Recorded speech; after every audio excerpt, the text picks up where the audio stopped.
You're listening to a Pleasure Podcast, a podcast network revolutionizing the conversation around sex and relationships. For more, visit pleasurepodcasts.com.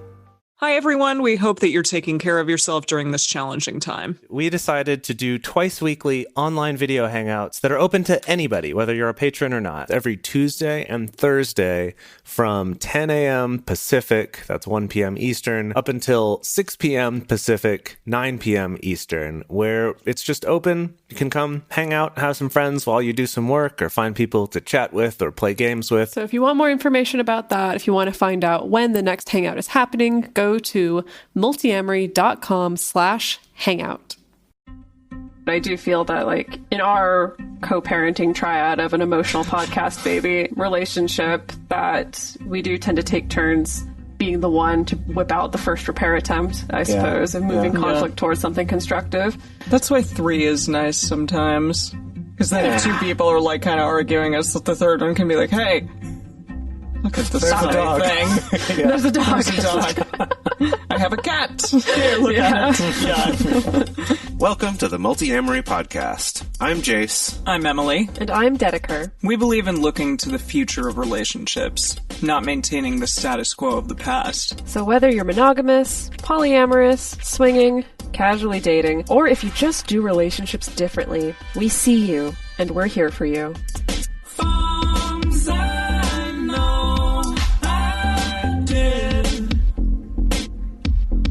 Forcing me to form myself to fit. On this episode of the Multiamory podcast, we're talking about getting your fights back on track with repair attempts.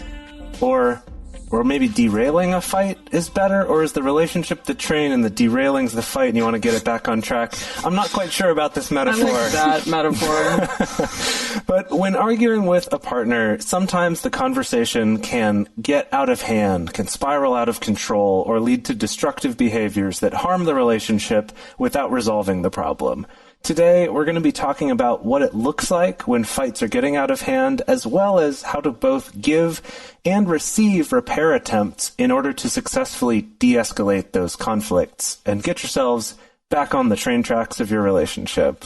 So we're going to teach you how to be a train repairman today, or repair person, really. It doesn't really matter what gender you are. A repair person. That just reminds me of Spirit Tracks, the little Zelda game. Yeah. Zelda game on... Zelda drop a train on him, as I used to call it. Sure, yeah, exactly. Yeah, it was a cute game, actually. It was fun. Mm-hmm. Yeah, it was a fun one. Mm-hmm. So repairs. First of all, I'm going to clarify that what we're talking about today is different from repair shop, which is a framework for processing after a fight, which we covered in episode 234. So if you want more information about processing and reconnecting after a fight or argument, go check out episode 234.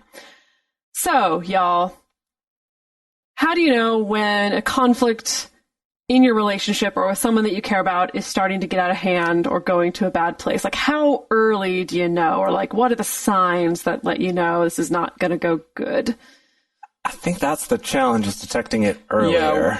Yeah, and that sometimes people's thresholds are different for that time at which it's, like, bad or not. So right, it can be hard to maneuver, but definitely if maybe voices start getting a little more raised or heated, or like angry retort is thrown in there. Some, I don't know, spicy language, something along those lines. Yeah, things being maybe a little more curt or a little bit more spiky. See, you go for spicy, I go for spiky. That's spiky, how it feels in my body. Yeah. Right. Yeah, and I guess for me it's also, there's like a feeling in my body. It's kind of hard to explain. I tend to feel it in, like, my upper chest and my shoulders. That's like, I don't know, like almost like a vibratiness or something. That's like I'm like excited. I'm like more in like attack mode, and it's not a good feeling.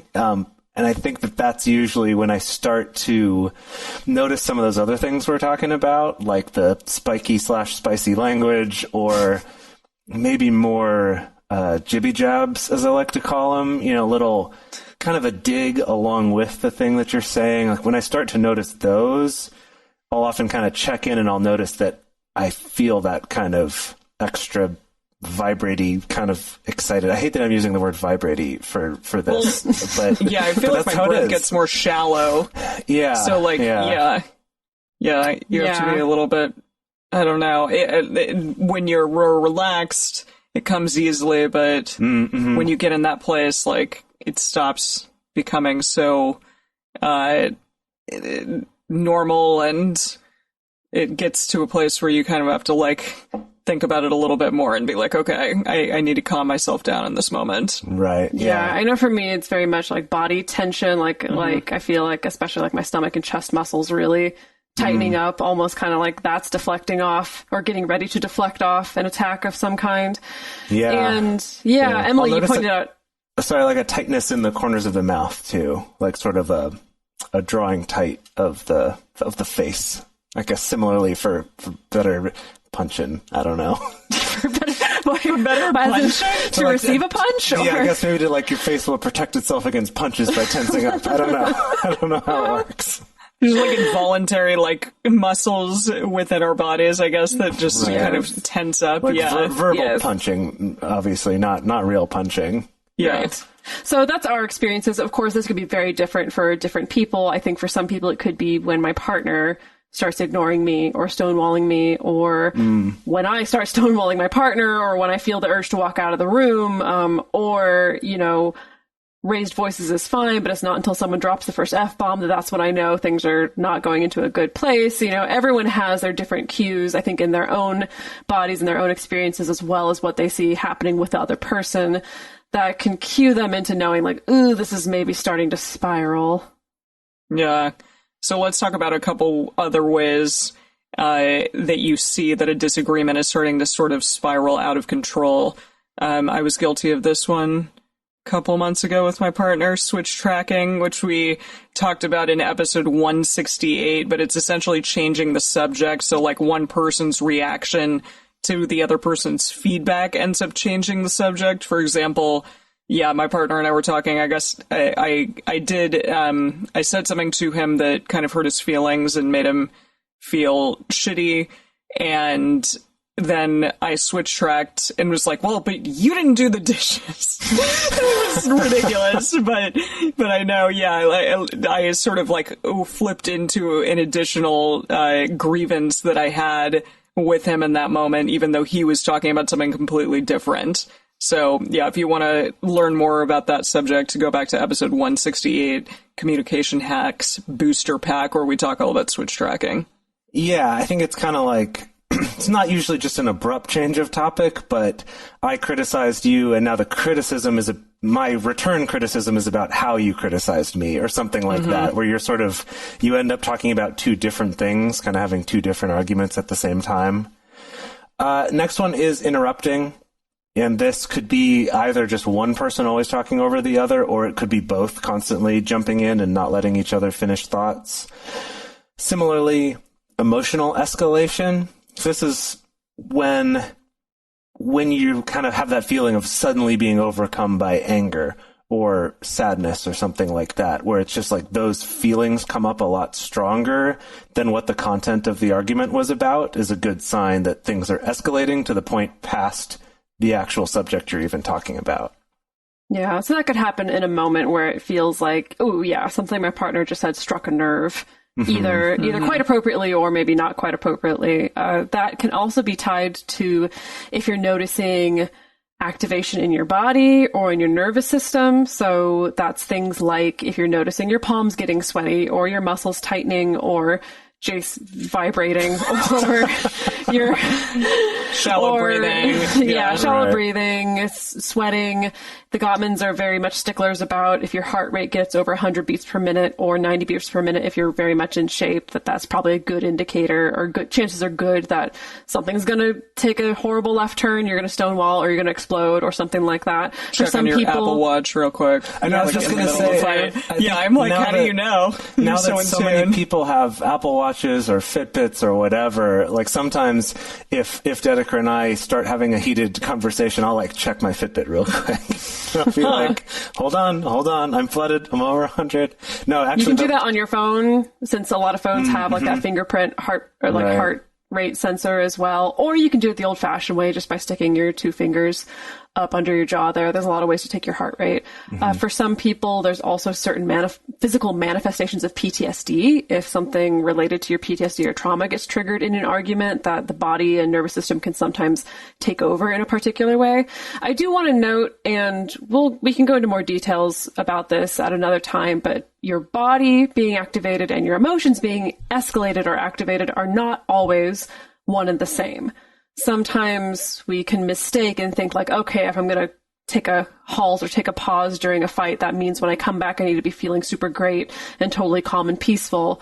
And that's not necessarily true. It's important for your body to be calm or calming, but you can still be freaking angry or pissed or sad or have your emotions, so they're not always exactly one and the same. Another Gottman favorite are the 4 horsemen of the relationship apocalypse. So any toxic criticism maybe that's coming up, or contempt. Dedeker mentioned stonewalling, defensiveness or blaming, things like that. If you see that starting to come up, then definitely your not your relationship, but your disagreement is starting to spiral maybe out of control. I also, I've been guilty about this regarding myself, but unceasing negativity, which can be about yourself or your partner, the relationship in general, the situation that you currently find yourselves in. Yeah, if that starts happening, then maybe time to check yourself. Yeah. Another indicator can be if you're recognizing pursuit and withdrawal behaviors. So for more specifics about that, you can go check out episode 228 or 275 as well. That this is also another common dynamic that happens during arguments, of one person kind of being the pursuer, who maybe very aggressively is trying to move the argument forward or move the conversation forward. And one person can be the withdrawer, who's very much trying to calm the argument and stop the argument and maybe take themselves out of the argument, that can happen in a cycle. And often these are things that are indicators of like, okay, we're getting into our familiar choreography with this, our demon dance battle, if you will. And of course, there's plenty more of these, plenty more cues, plenty more indicators. You probably know better than anybody else when an argument is headed down the toilet, as it were, or headed to a not very productive place. So what do we do to stop this from happening? So today we're going to be talking about repair attempts. Yeah. So what is a repair attempt? It is any kind of a statement or an action. It could be silly. It could be sweet. Anything that helps to prevent the negativity from escalating out of control, or helps get the conversation back on track, maybe lighten the mood just slightly. It also can make your fights start feeling better. As Jay said, getting back on track steers the conversation away from this sort of destructive place, more towards a constructive, more mutual understanding of one another. And then also you can reestablish the connection between the two of you. Because, sometimes in fights it really does feel like, oh, it's me versus them. But instead, if you're the two of you versus the problem, then this repair attempt can start heading you in that direction. Yeah, so repair attempts, again, any kind of statement or action that will help you and your partner better respond to feedback and better be able to get on the same team. Like Emily was saying, it kind of shifts you out of that me versus you to the us versus the problem mentality, and also help the two of you get to a place of being more receptive to finding the areas where you do agree. So we're going to be talking more specifically about what repair attempts actually do look like in practice and in reality. But first, let's talk about why even do this? Why is this important? Yeah. Why bother? Why bother? Super Don't you just want important. to bite? Fight and feel so good sometimes. Not a lot of the time, but sometimes. So we're going to talk about research that's been specifically done on repair attempts within the context of conflict. So there has been a lot of research on just generally conflict resolution within relationships. So for this episode, we're only looking at a few studies. We're looking at the research that has been done by Gottman Institute researchers, as well as research done by Lawrence Kurdik in the late 90s and early 2000s. Researchers Janice Driver and Amber Tabaris from the Gottman Institute looked at the behavior of couples who were either relationship masters or disasters. These are some terms that they've used for these. And basically what that means is masters are the term they used for couples they studied who stayed together and are happy in the relationship. And the disasters are the couples who either split up and or were unhappy in the relationship. So what they found in regards to this is that the happiest couples repaired at a much lower threshold of negativity. So to phrase that another way, essentially, as the fight would start to escalate, like the point where it's, ooh, this is getting too far, we're going to repair this and get it back on track, would happen sooner. So they said like a lower threshold. So I guess, yeah, like as the intensity goes up, when it clicks that meter to go, ooh, hey, let's repair this and get this back on track, that the happier couples did that sooner. What happened in the first 3 minutes of conflict set the tone for the rest of the conflict. So they termed this preemptive repair, or repair attempts that take place within those first 3 minutes were the most effective for not only getting it on track, but keeping it there. Geez, first 3 minutes, that's not a lot of time. Yeah, it's like right as you're No, it's starting, not. let's start repairing right as we're breaking.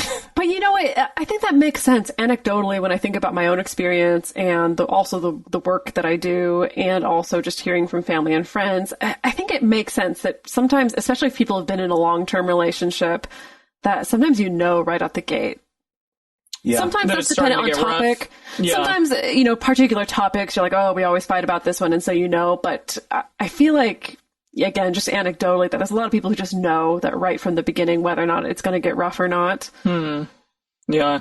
Yeah, and sometimes it can maneuver its way into more or less rough over the course of the conversation, but that is an interesting thing that they found. They spoke more about their findings. They said that these repairs primarily address the effective climate of the interaction aimed at establishing emotional connection, rather than repairs that appealed to cognitive problem-solving, logic, or rationality.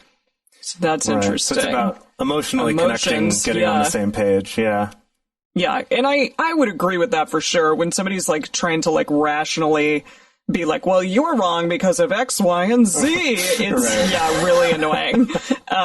For me, at least. Yeah. So, they continued on and said these effective repairs include shared humor, affection, self-disclosure, expressing understanding and empathy, taking responsibility for a part of the issue being discussed, and we're okay codes. I want to talk more about that at some point. We're okay codes. I like that idea a lot.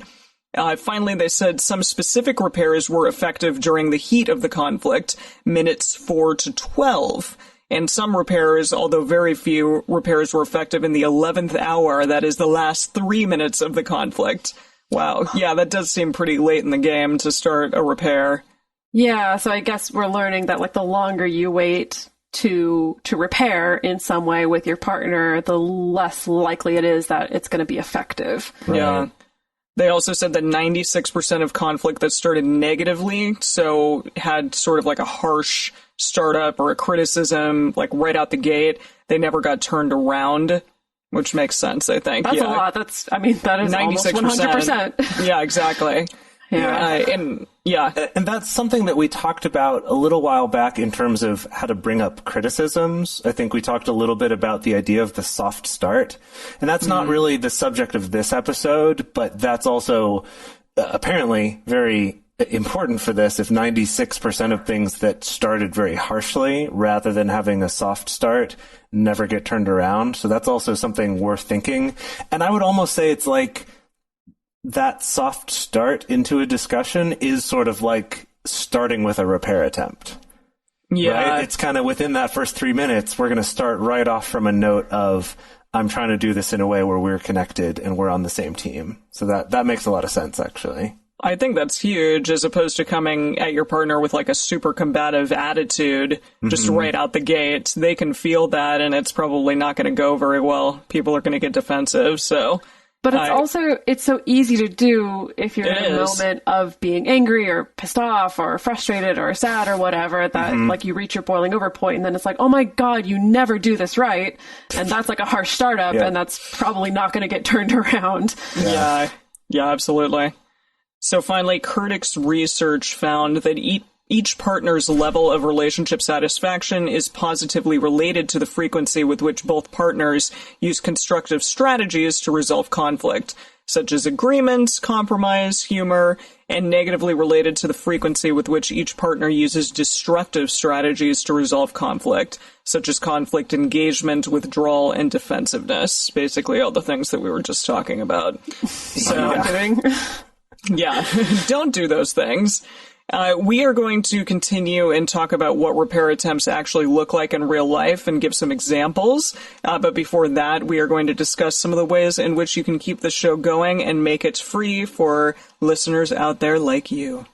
Lightning trivia round, everybody. If I were to ask you to name a member of the Beatles, could you do it in less than 15 seconds? Ringo.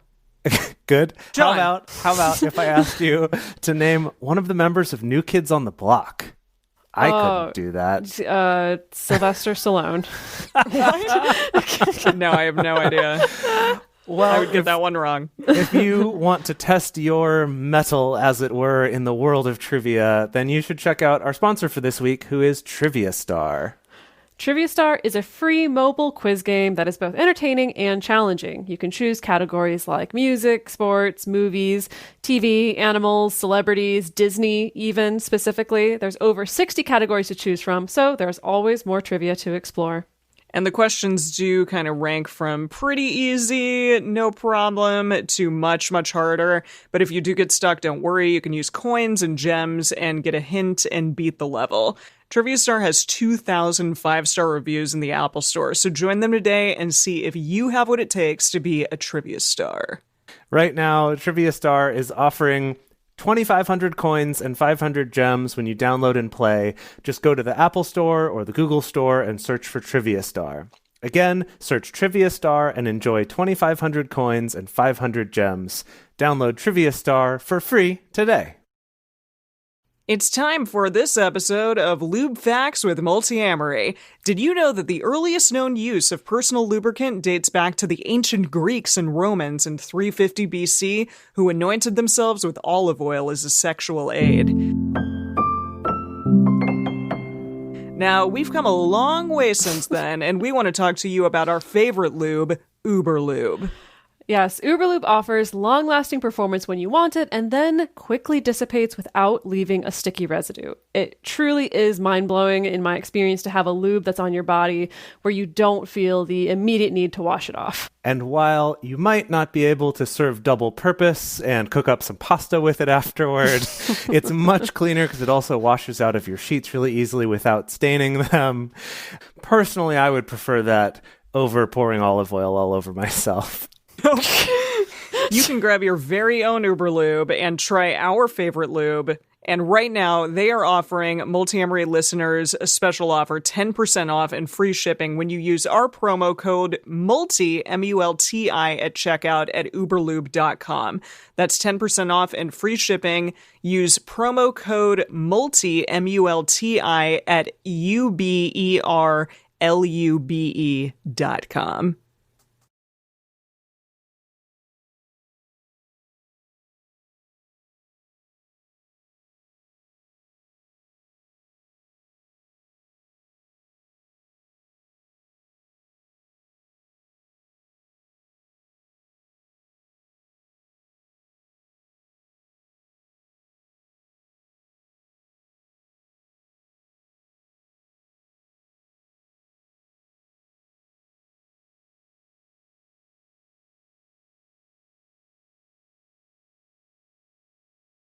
Since the beginning of this show, it's been really important to us to make these resources and this information available to as many people as possible.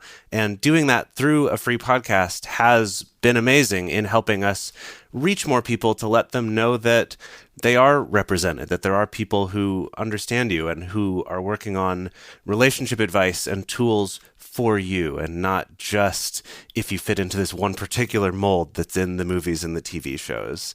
And over the last 5 years, we've been able to grow that reach to so many more people. It's been really amazing. And that's been almost entirely possible just because of people supporting us at patreon.com/multiamory. Something that's been really beautiful to see is that also in our Patreon community, you know, some of our listeners are able to, for the first time ever, access a supportive community and a support network. You know, we have a lot of listeners who are in remote areas who don't necessarily have access to a supportive community, and our Patreon community has been able to give that to a lot of people, which is really wonderful to see. And so we really appreciate the people who are in our community who choose to support the show, and we want to give back to the people who are going out of their way to help us keep making this show. So some of the cool things that we offer as a thank you include private Facebook and Discord communities just for our Patreon listeners, having early releases on episodes, getting bonus episodes, and also private video discussion groups. We love getting to give back to our community in that way. So if you do want to join this amazing community of people who help make this show possible, go to patreon.com/multiamory today and become a patron of ours. We'd really appreciate it. So let's bring this into real life now. What do repair attempts actually look like in real life? Well, kidding, I do. It is a little hard to nail down just one single answer of how this may look in your relationship conflicts, because, as we said before, the definition is just any action or something that you say that moves you toward more constructive arguing or brings you back together. And that can really vary depending on your relationship, your humor styles, your personalities, what's genuine for you, all those things. However, this is something that's been categorized and studied in a lot of detail by the Gottmans, and something that we've talked about a lot ourselves. Dedeker and I actually just the other day had a fun time going through the list of repair attempt types and trying to identify which ones we thought we used the most, things like that. So, Nice. For this episode, the three of us have compiled some rough categories and examples to get you thinking and maybe even inspired to try some of these out or identify which ones might feel the most organic and natural for you to try in your fights. Yes, okay. So our first category here is the repair attempt of disclosing your feelings. Maybe easier said than done, or maybe easier done than said for some people. I don't know. You know, so that includes getting vulnerable, opening up, and you'll notice that disclosing feelings is a key part of a lot of good communication frameworks like NVC or reflecting, or, you know, there's so many, you know, like marital therapy approaches that involve, like, really come back to focusing on the emotions and on the feelings. This is an important part of also having a softer startup to your conflicts, you know, like instead of going straight for you're an ass because you always do this thing, and instead starting with I'm feeling really overwhelmed and stressed about X, Y, and Z.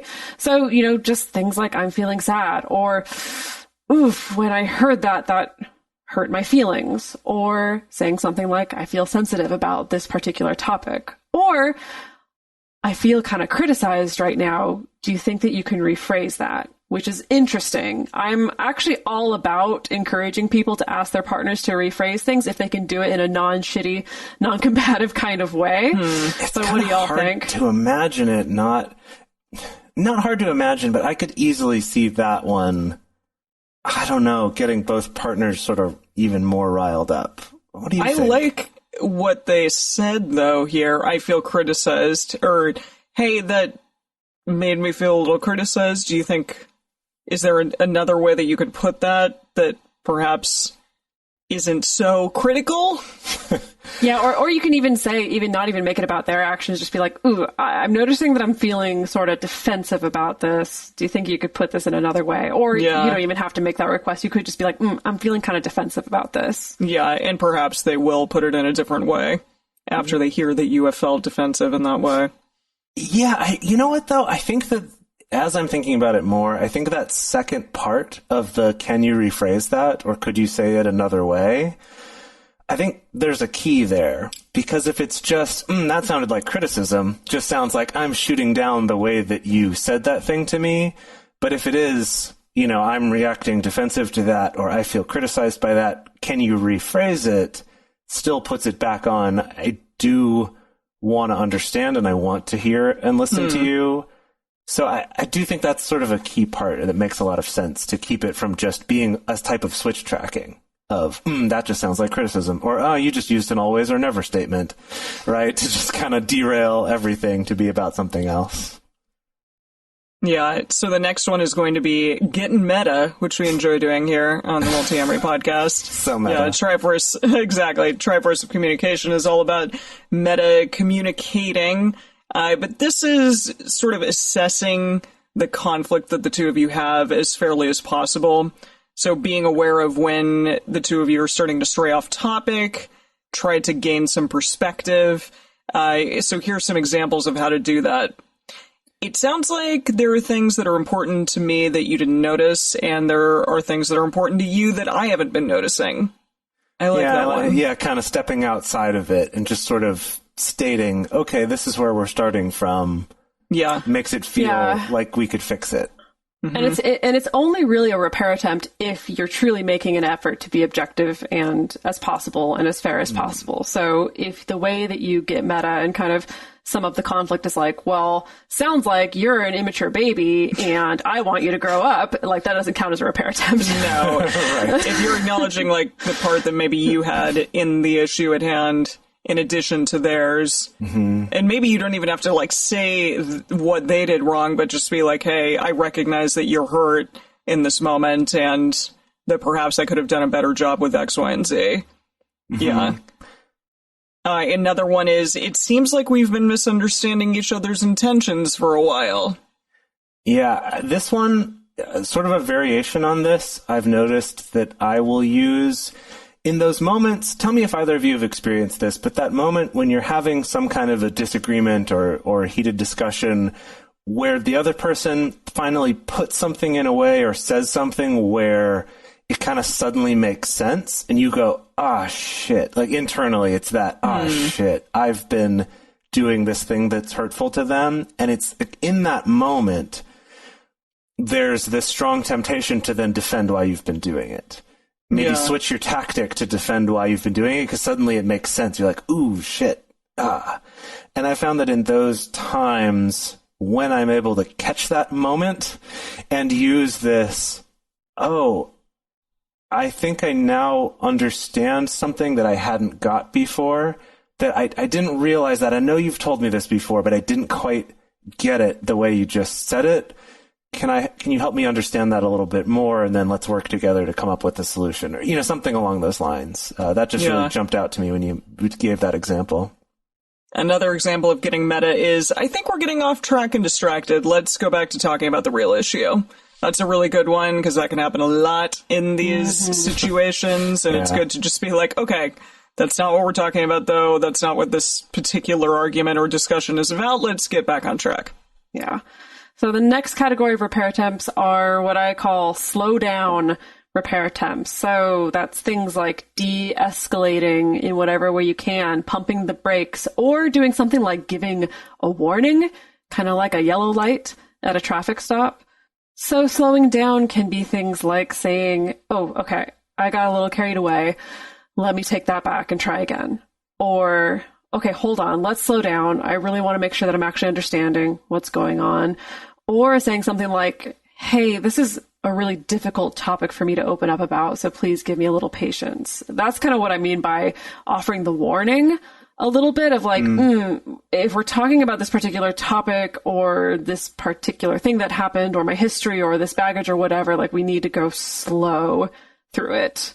So again, it's making this attempt to make sure your partner stays connected to you and that we're staying kind of on track with not only the direction we want to go, but also essentially the speed that we want to go in that direction.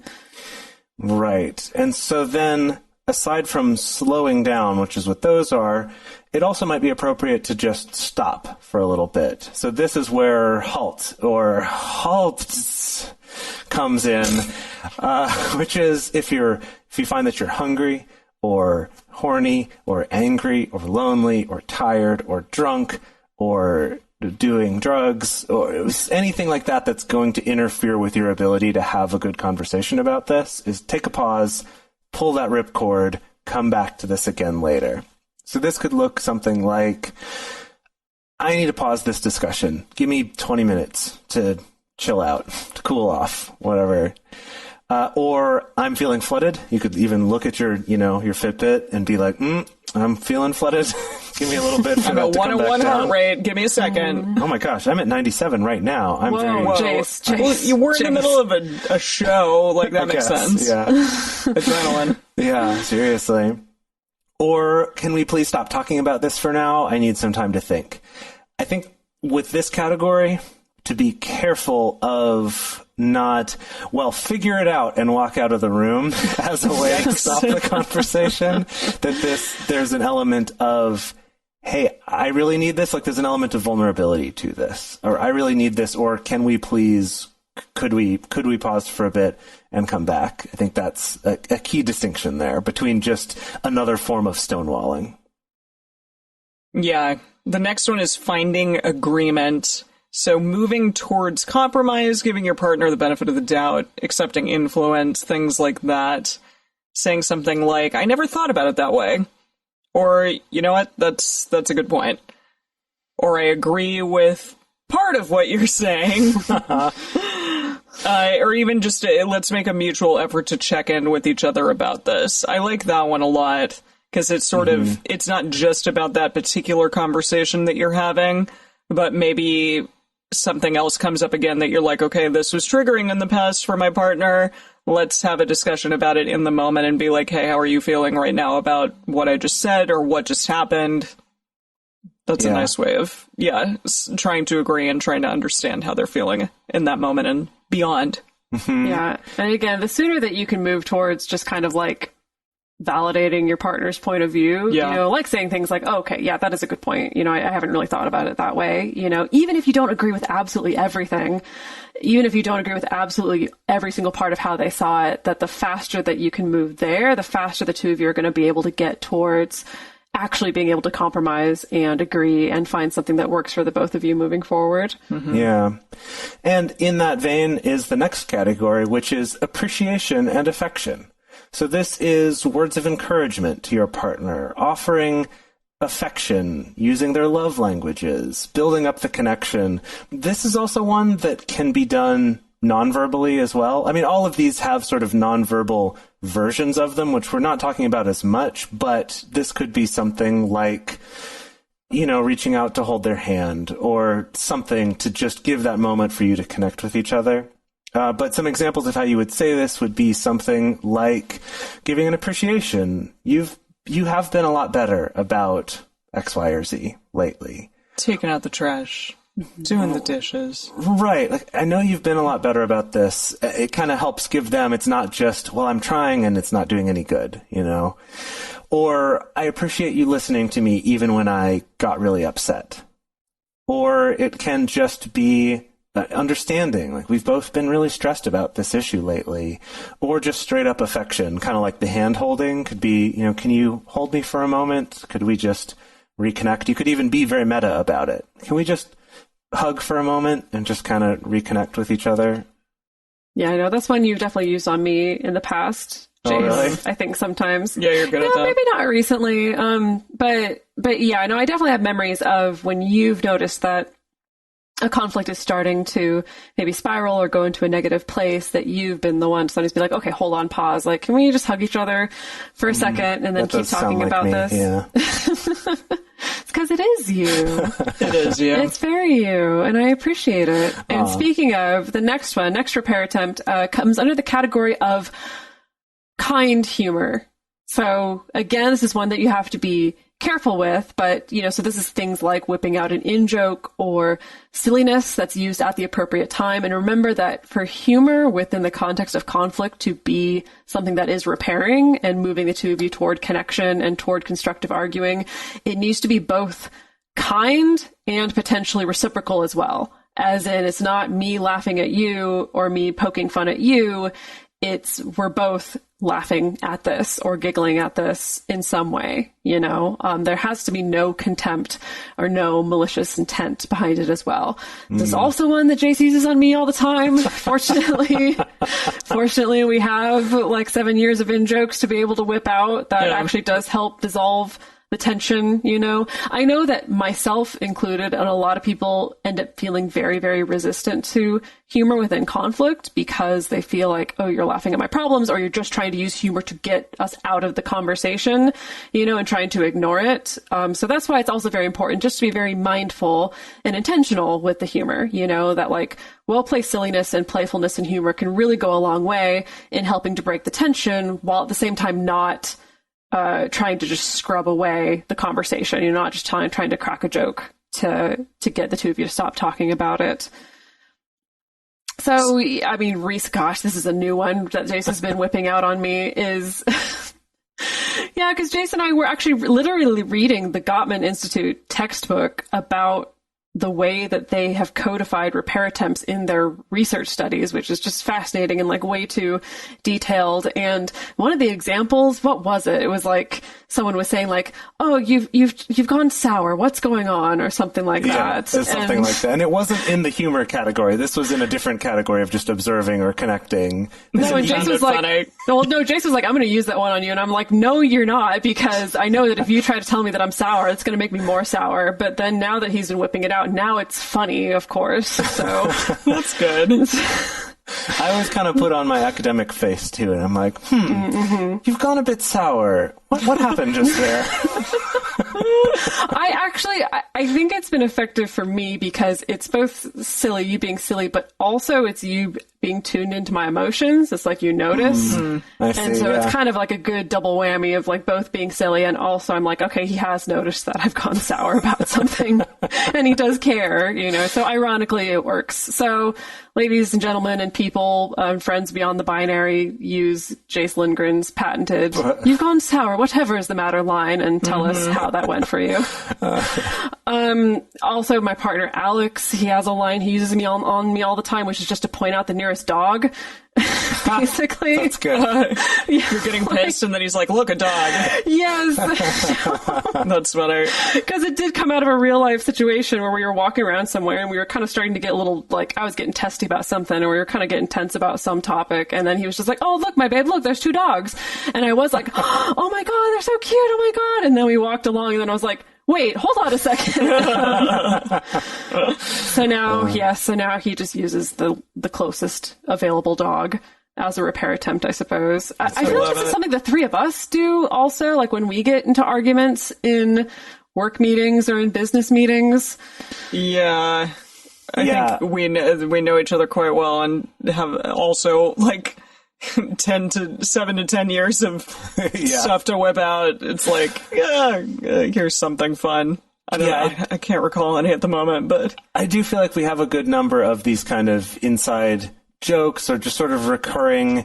Like, I think what's handy about this when you have a lot of inside jokes is that you'll tend to have those ones that are just kind of, you can use them whenever. You can just kind of throw them away. They don't even have to really be related to what's going on. It's just kind of a reminder of something we all laughed about and something that we found funny. I've actually found that the 3 of us will often take turns in our company meetings, kind of whipping those out and just kind of lightening the mood a little bit. To use that particular repair. Right. When we're debating something, and it's starting to get like, "No, you don't understand. It's this way. It's got to be this way. No, it should be this other way." But those little bits of humor, I think, really do a lot to keep us diffuse the tension. Yeah. Yeah, to keep us remembering that we like each other. Well, I do. Yeah, that is important to remember sometimes. No, I do feel like not even just humor, but I do feel that like in our little co-parenting triad of an emotional podcast baby relationship, that we do tend to take turns being the one to whip out the first repair attempt, I suppose, and moving conflict towards something constructive. That's why 3 is nice sometimes. Because then if 2 people are like kind of arguing, the third one can be like, hey, look at the side thing. There's a dog. There's a dog. I have a cat. Here, look at it. Yeah. Exactly. So the next one is, I'm sorry. I say this a lot, but sometimes it's the best thing to say. As my mother would say, like, just don't choose which mountains you want to die on, and sometimes it's best to just say you're sorry. So taking ownership, taking responsibility, apologizing, making amends, any of those things. Saying something like, I know that I tend to snap at you when I haven't been taking care of myself very well. Or like, I'm sorry for yelling like that. Let me start over. That's a really good one. Even just if you raise your voice and you can say, hey, I apologize. I didn't say that as well as I wanted to. Let me try that again. Or I want to do what I can do to make this topic feel safer, but I'm not quite sure how. That's an interesting one, like apologizing for being unable in the moment to really say something or do something in a way that makes it feel safe to your partner, and hopefully they can help you in that way. Yeah, well, what I like about that particular example is that when you're taking ownership or apologizing or trying to make amends is that it doesn't always have to be perfect necessarily. It can still be a repair attempt. So even just this of projecting to your partner the fact, like, I am willing to try to make this conversation feel safer or make this thing feel better, and I'm not sure how, but like I want to, that even that can be just, again, that little drop in the bucket, that one little step that helps move the conversation to a more constructive place. Yeah. And then the last category we have here is just to be creative.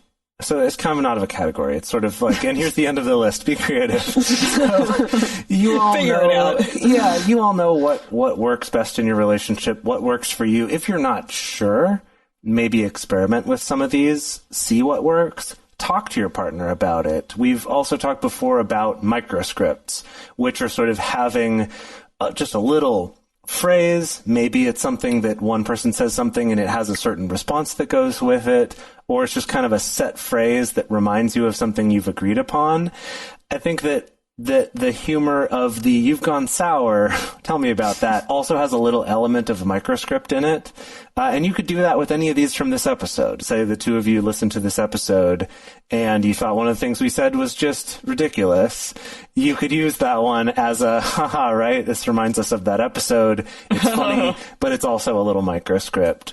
Share with each other, what works for you, what's helpful when your partner does it, what makes you feel safer or calmer during the conflict, etc.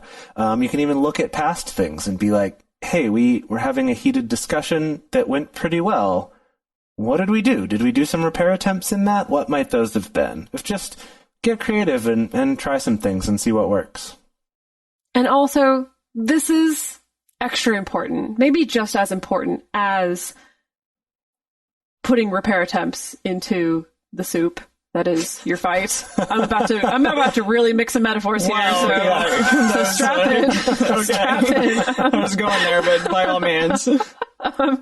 Don't forget that you have to also accept that repair attempt in some way. Like, you have to catch that ball. I do literally think about it that way sometimes, that like when a partner gets vulnerable enough to be like, okay, I'm going to try to repair this in some way by either saying I'm sorry or by dropping in a little bit of humor or asking, ooh, can we slow down? Things like that, that it's really, really important that you catch that ball that they've thrown at you, because it's totally possible for your partner to make a repair attempt and you can either totally miss it, or you can not miss it but ignore it, or you can flat out reject it and ultimately cause more damage. It really does take both parties, and your partner can make a good repair attempt, but if it's not caught by you, if it's not accepted, then it's basically useless. It's not really moving you toward a constructive place. Mm-hmm.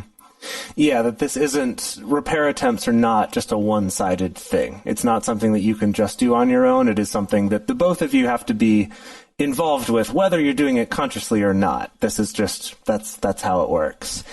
And again, the Gottmans have spent a lot of time in their textbook codifying not only how you do the repair attempts, but also how you respond to them.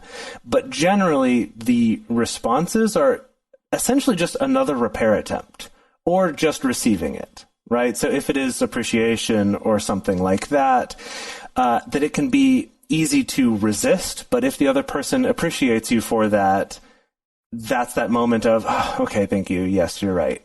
Or if you're feeling very heated and they make some sort of a joke, even if it really wasn't very funny or good, of just kind of giving them a pity That chuckle. was a nice attempt. Right. Yeah, and that's actually a great example, Emily, of they make a bad joke, and your response is also a kind of so-so joke of, wow, don't quit your day job, or whatever, right? That it could be a way of responding in kind with some other humor, or even appreciation, or being meta about, okay, I appreciate you trying to break the mood, yeah, let's take a breath, or something like that. And let me say that this part of this truly has been life-changing for me, because I feel like for most of my life, when I thought about fights and like what made them better and how to get out of them or how to resolve them, my impression was just kind of like, yeah, we both get mad and then we just like fight until finally maybe one of us calms down or both of us calms down, and then we can finally talk about things being good. And I realized that I definitely had this really long-standing habit, which still crops up sometimes, of being resistant to repair attempts. Totally. Of, because I'm too mad or I'm too activated or I'm too upset. And so like when my partner finally does say, you know what, yeah, I can take responsibility for that. Or when they finally are, say something like, ooh, actually, can we pause? Or, oh, you know what, actually, I think there may be an agreement here that we can come to, that like, if I'm upset, sometimes it's very easy to want to resist it. And I think part of that is sometimes our socialization as well. It's like if we grew up seeing people around us and the relationships around us mostly doing this very intense us, me versus you kind of fighting, and we're fighting is about winning, then repair attempts are not conducive to that, right? So understanding and recognizing your partner's repair attempts is a skill, and them throwing repair attempts at you is also a skill. So sometimes these repair attempts are not always as like perfectly executed as we hope that they're going to be. So sometimes you might hear something from them like, you're getting off topic, we can't keep doing this, or I can't do this right now, we need to stop this conversation. And it may kind of feel like it's combative, and perhaps it is a little combative, but it is important to also recognize, hey, maybe they are trying to have some sort of repair attempt happen. Like, okay, we're starting to get off topic here. We need to like move back into the original conversation. Let's do that. That's what they're trying to say, essentially. Or, hey, I cannot really handle this right now. This is really triggering to me or really hard for me. I need to step back from this conversation for a minute. That's an additional type of halt repair attempt. So even if you see them perhaps not executing it in the best possible fashion, it is important to recognize those repair attempts and start to take them and catch that ball and be like, okay, I see you. I see what you're doing, even if you could get better at it. Thank you for trying. And I have your ball, and we're going to go out We're going to keep going in the backyard, and we're going to keep practicing the I mean, relationships are practice. Like, understanding each other in communication is practice. So it is true. This is another type of that. And remember that accepting your partner's repair attempt, it doesn't automatically mean that the fight's over, or that it's resolved, or that you've lost and they've won, or that you're not going to be heard. Again, that these are just like, it's steps in the right direction. There probably isn't a singular repair attempt that's going to be able to just completely solve the fight. Maybe there will, depending on the topic of the conflict and the history there. But again, it's part of this dance. It's this coordination. It's this cooperation. Not a demon dance, the two of you. And not a demon dance. Different dance. An angel dance. An angel dance. That's good. I like that. That's a whole other episode. Yeah, it's going to be a new inside joke now. Yeah. Okay, y'all. So some ways, some things that you can do now to start applying this to your life when you're not in a moment of conflict with your partner or with this other person. You can take some time to write down some specific repair attempt strategies that you feel comfortable trying. Think about who you are when you're in conflict and when you're upset. And it's like, well, I don't know if I could crack a joke right then, but I could be vulnerable and disclose my feelings, or I could ask for things to slow down when I notice it's kind of spiraling. So, it's like you can kind of sit down and get kind of analytical with yourself if you want to, and start writing out specific strategies that you feel comfortable with. Yeah, and listen to this episode. If you can listen to it with a partner, or, ask your friend or your partner or whoever to also listen to this, and then talk together about which of those phrases or strategies seemed like something that maybe you already do a little bit of, or made sense and you like to do more. Or, as we talked about with the Gottmans getting sour line, if one of ours you think is ridiculous, that could become a joke one of yours, right? There's lots of options here. Or you could just say no to it. You could just be like, I know that if you trot that out in a conflict, I'm going to go up the wall, so please don't say that. Don't do that one, yeah. And then, as Emily was emphasizing that this is practice on both sides, is that also some of it might feel weird at first until you make it your own, and it's just going to become more natural as you try to do it and start using your own words and figure out how it feels real and genuine for you. And then also for people with multiple partners, or I would argue that everyone has multiple relationships because we have relationships with all the people in our lives, that different repair attempts may be more or less effective with different people. So also keep that in mind. Kind of know your audience, I guess, or experiment. If one just completely whizzes by unnoticed or gets blocked, maybe try a different one and see what works. Yeah. So for our bonus episode today, we're going to be talking about this fascinating phenomenon of content that I found when I was doing research for this episode, which is all the places on the internet that insist that they know the single magic phrase or magic word that can totally stop a fight. Wow. In its tracks. Really? That just totally stops a fight. Oh, so many blog posts. I want to hear this. Yeah, I need to learn So this. many blog posts that are like, yeah, this is the one phrase that's going to end any fight, or this is the single word that can stop that conflict in its tracks. It's all over the internet. So many blog posts. So I can't wait. We're going to do a little roundup of what those are, and you'll notice some of them may be a little familiar. Some of them are probably going to sound like some repair attempts. Some of them are going to be kind of wild and off the wall. But we're going to be talking about that in our bonus episode today, which is available to our Patreon subscribers. And for all of you listening, we would love to hear your thoughts about this. Is this something that you find yourself doing in conflicts with a partner? Were there things that you heard today that you recognize, things that your partner, repair attempts that your partner tosses to you that you have a hard time catching, or that you sometimes miss, or vice versa? We would love to hear about it. The best place to share your thoughts with other listeners is on this episode's discussion thread in our private Facebook group or Discord chat. You can get access to these groups, and you can join our exclusive community by going to patreon.com/multiamory. In addition, you can share with us publicly on Twitter, Facebook, or Instagram. You can email us at info@multiamory.com.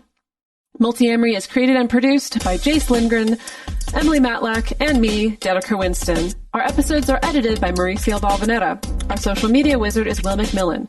Our production assistants are Rachel Shennewerk and Carson Collins. Our theme song is Forms I Know I Did by Josh and Anand from the Fractal Cave EP. The full transcript is available on this episode's page on multiamory.com.